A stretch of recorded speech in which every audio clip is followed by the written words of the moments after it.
Assalamualaikum warahmatullahi wabarakatuh. Halo ukhti dan akhi, bagaimana kabar hari ini?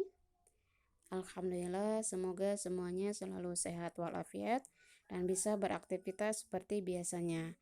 Baiklah, pada kesempatan ini kita akan belajar tematik, tema 7, subtema 2, pembelajaran kedua.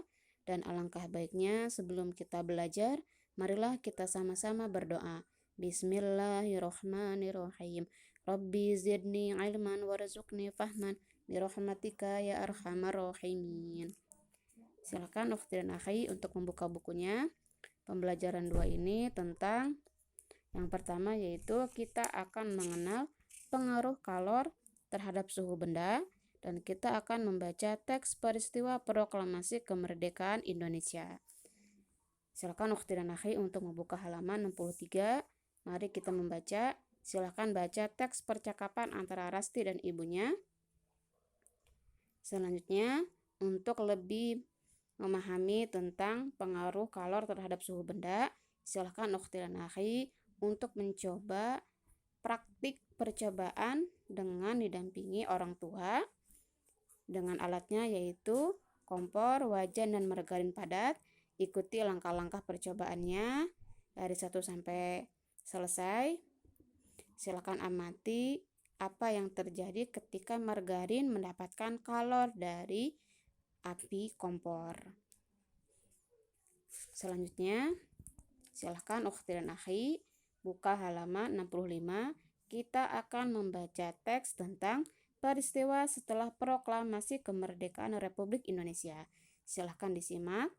Setelah teks proklamasi selesai dibacakan, acara dilanjutkan dengan pengibaran bendera merah putih. Pengibaran bendera merah putih dilakukan oleh Suhud dan Latif Hendra Diningrat. Pengibaran bendera merah putih diiringi pengumandangan lagu Indonesia Raya ciptaan W.R. Supratman. Seluruh hadirin dengan penuh semangat menyanyikan lagu Indonesia Raya. Setelah upacara proklamasi kemerdekaan selesai, para pemuda dan pers menyebarluaskan berita bahagia tersebut. Berita proklamasi kemerdekaan Indonesia disebarluaskan ke seluruh pelosok Indonesia dan dunia internasional. Berita proklamasi kemerdekaan Indonesia disebarluaskan melalui kantor berita Jepang yang bernama Domei. Selain itu, berita proklamasi juga disebarluaskan melalui surat kabar. Surat kabar yang pertama kali menyebarluaskan berita proklamasi kemerdekaan Indonesia adalah Surat Kabar Suara Asia di Surabaya. Setelah Indonesia merdeka, pada tanggal 18 Agustus 1945, PPKI atau Panitia Persiapan Kemerdekaan Indonesia mengadakan sidang. Tujuan sidang yaitu untuk membentuk susunan pemerintahan beserta alat-alat kelengkapan negara. Rapat PPKI menghasilkan keputusan penting yaitu yang pertama, mengesahkan Undang-Undang Dasar Negara yaitu Undang-Undang Dasar 1945. Yang kedua, menetapkan Insinyur Soekarno sebagai Presiden Indonesia dan Dr. Andes Muhammad Hatta sebagai Wakil Presidennya. Yang ketiga, pekerjaan Presiden untuk sementara waktu akan dibantu oleh Komite Nasional. Selanjutnya, pada tanggal 19 Agustus 1945, PPKI kembali bersidang. Hasil sidang yaitu yang pertama, menetapkan 12 kementerian yang membantu tugas Presiden dalam pemerintahan. Yang kedua, membagi wilayah Indonesia menjadi 8 daerah provinsi. Untuk mengenang hari kemerdekaan itu, bangsa Indonesia melakukan berbagai kegiatan-kegiatan, antara lain yang pertama yaitu setiap tanggal 16 Agustus diselenggarakan pidato kenegaraan dari Presiden Indonesia di depan sidang paripurna Dewan Perwakilan Rakyat atau DPR. Yang kedua, pada tanggal 16 Agustus dilakukan ziarah ke Taman Makam Pahlawan Kalibata yang dipimpin langsung oleh Presiden.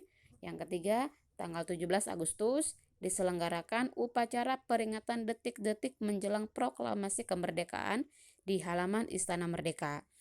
Upacara dipimpin oleh Presiden sebagai pembina upacara. Yang keempat, upacara peringatan detik-detik proklamasi dilakukan di berbagai perkantoran, baik kantor pemerintah maupun kantor swasta dan di sekolah-sekolah. Yang kelima, masyarakat juga ikut merayakannya dengan berbagai kegiatan, seperti mengadakan lomba, pentas seni, dan pawai pembangunan. Yang keenam, seluruh lapisan masyarakat di Indonesia diharuskan mengibarkan bendera merah putih di depan rumahnya pada tanggal 17 Agustus. Itulah peristiwa setelah proklamasi kemerdekaan Indonesia. Nah, setelah kalian membaca teks tersebut, mari kita mencari tahu teks tentang sejarah harus disampaikan dengan bahasa baku. Perhatikan kosakata di bawah ini, tunjukkan kosakata yang merupakan bentuk kosakata baku dan tidak baku. Kemudian, masukkan pada tabel di bawah ini. Silahkan lihat di halaman 67 dan tuliskan kalimat menggunakan kata atau istilah tersebut. Yang pertama ada kata atau istilah bendera. Kata bendera termasuk baku. Contoh kalimatnya, setiap tanggal 17 Agustus warga masyarakat dihimbau mengibarkan bendera merah putih. Yang kedua, katanya internasional termasuk kata baku. Ketiga, ziarah, kata tidak baku. Kementerian termasuk kata tidak baku. Nasib, kata tidak baku. Pawai, kata baku. Prestasi, kata tidak baku. Pers, kata baku. Pidato, kata baku. Swasta, kata baku. Silakan ukhti dan akhi untuk membuat kalimat dari kata atau istilah tersebut. Selanjutnya, silakan ukhti dan akhi untuk membuka halaman 70. Mari kita berlatih dan menambah wawasan. Tahukah ukhti dan akhi bahwa peristiwa perjuangan atau perang juga menjadi ide dalam tari tradisional? Di beberapa daerah terdapat beberapa tarian perjuangan atau tarian perang. Contohnya adalah tari Cakalele. Tari Cakalele adalah tarian perang dari daerah Maluku Utara. Pada umumnya, tarian ini ditarikan oleh penari pria. Tarian ini biasanya ditarikan pada acara adat ataupun acara hiburan. Tari Cakalele menceritakan tentang sekelompok pemuda yang berangkat menuju medan perang dan sesudah pulang dari medan perang. Nah, setelah itu silahkan ukhti dan akhi, mari kita berlatih.